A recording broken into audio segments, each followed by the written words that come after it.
बिल्कुल जी। अच्छा, अभी आप इस वीडियो में ये देखने जा रहे हैं कि हम जो है ज़ूम कैसे इंस्टॉल करते हैं, कैसे डाउनलोड करते हैं और कैसे जो है वो आप इंस्टॉल करते हैं अपने पीसी के ऊपर।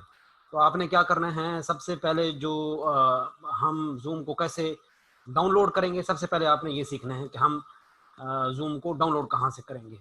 क्योंकि ज़ूम की अपनी जो है वो वेबसाइट है और ज़ूम एक बहुत बड़ा सॉफ्टवेयर है जो कि ऑनलाइन मीटिंग के लिए इस्तेमाल होता है और ये डेस्कटॉप के ऊपर इसकी मीटिंग जो है वो बड़ी ईज़िली इस्तेमाल की जाती है। तो आपने क्या करना है, गूगल पे जाकर लिखना है zoom.us। ठीक है, ये इसकी वेबसाइट है zoom.us।